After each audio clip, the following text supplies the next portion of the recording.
31 days ago, you closed the tab. You didn't hesitate. You just closed it. Today, the watch is on your wrist, and it has been there since Thursday afternoon. $3,900, paid in cash, counted out across a glass counter. No financing, no regret, no math left to run on it. 0.16% of your net worth. You checked. Of course you checked. Less than the market moved while you were standing there signing for it. And you have been sitting in your car in the parking lot ever since. 11 minutes now. Engine off. Waiting to feel something arrive. You are 52 years old. You have $2.4 million. You have just bought the one object you allowed yourself to want for 2 full years. And what you feel is roughly what you'd feel about a new toothbrush. Here's what nobody warns you about. They warn you about debt, about the market, about the layoff at 54, with $8,000 in the bank and no plan. Nobody warns you about the part where you finally spend the money and discover that the muscle you need for it doesn't work anymore. You spent 26 years getting very, very good at saying no. Nobody told you that's a skill you can't put down when you're done with it. In 4 months, you'll spend $140 on an ordinary Tuesday. You won't run the ritual. You won't wait 30 days. You won't even pause. And it will be the only purchase of your adult life that actually lands. This is the story of the 11 minutes in between.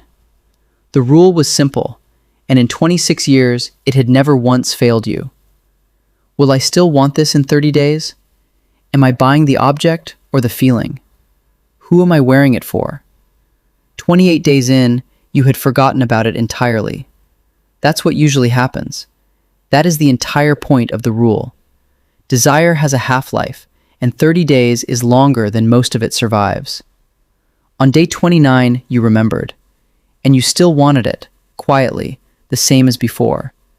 So you did the thing you told yourself for 2 years you were allowed to do.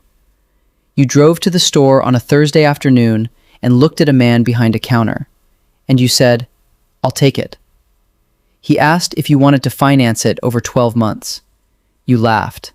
Not at him, at the shape of the question, at how far away it sounded, at how long it had been since money was something that happened to you instead of something you directed. You paid. He put it in a box. The box went into a bag with folded paper handles. The bag went on the passenger seat, and you got in the car and you sat there. 11 minutes. Your rule had worked perfectly. It filtered exactly the way it was built to. You wanted it on day 1. You wanted it on day 31. By every test you built, this was good. So why does it feel like a transaction you performed on yourself?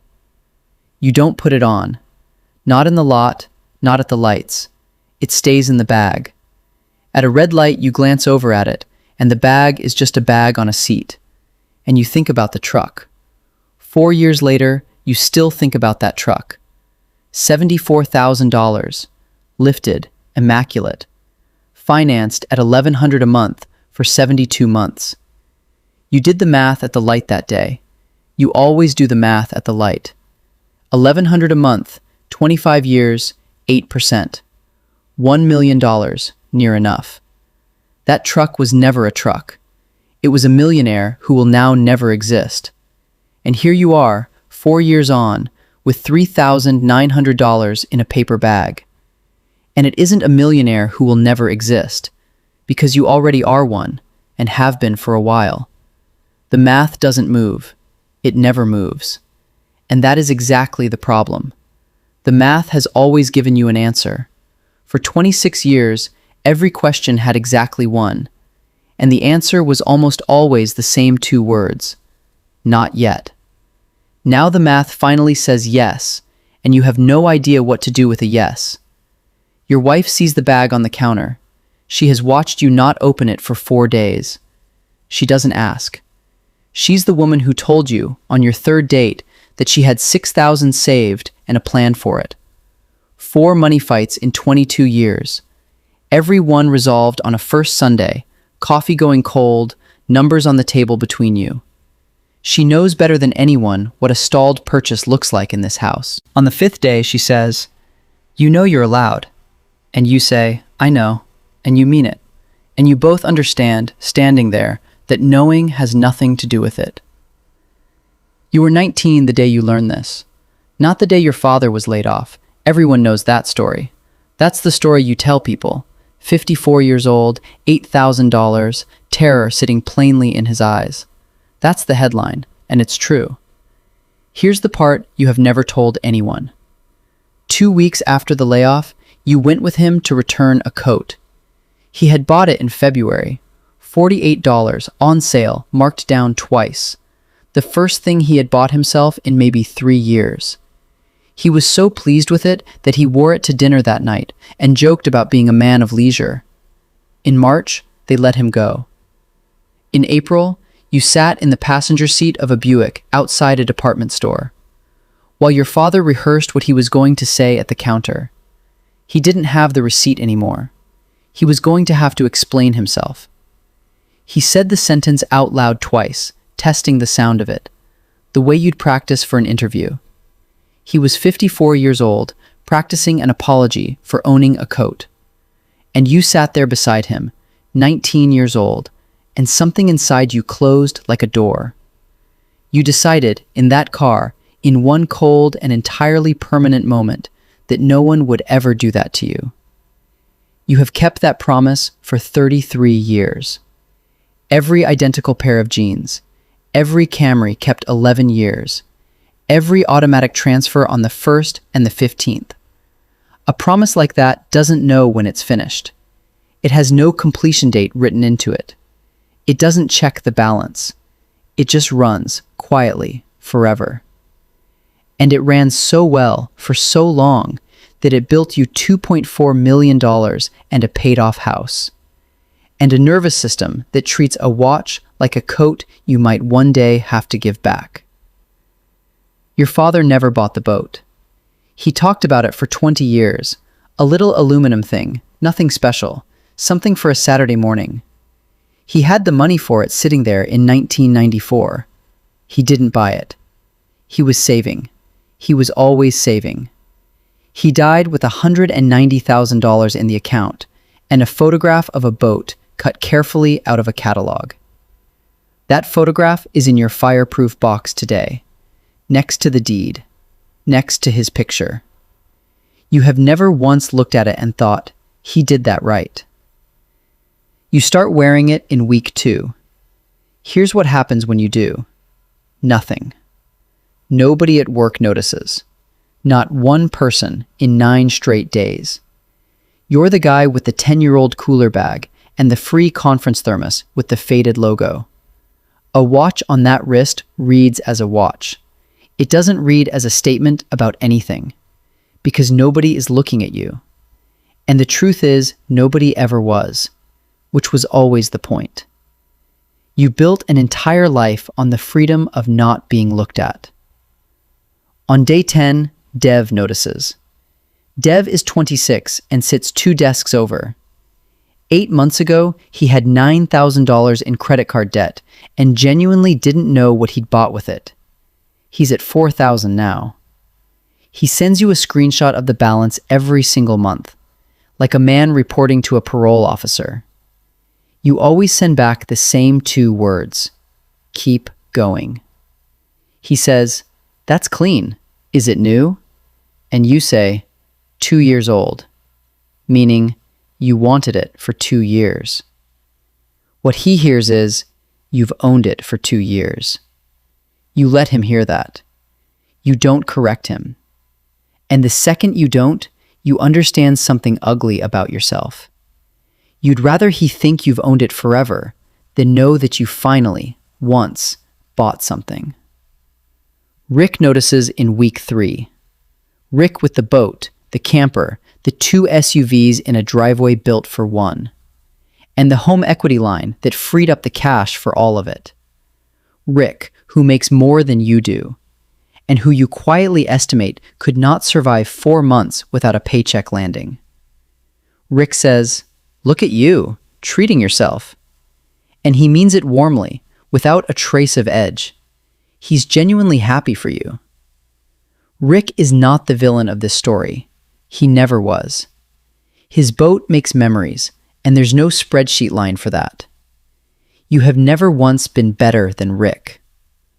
But you go inside, and you sit down in your own quiet living room, and you realize something. You have spent 26 years becoming fluent in a language that contains exactly one word. No got you here. No is the reason you can afford to be honest in a meeting. No is the reason a layoff rumor goes around the floor and bores you. No is why your sister's water heater cost you $1,400 and about 11 seconds of thought. Instead of a card at 27% and 18 months of quiet panic she'd never mention. No is a masterpiece. It is, without question, the best thing you ever built.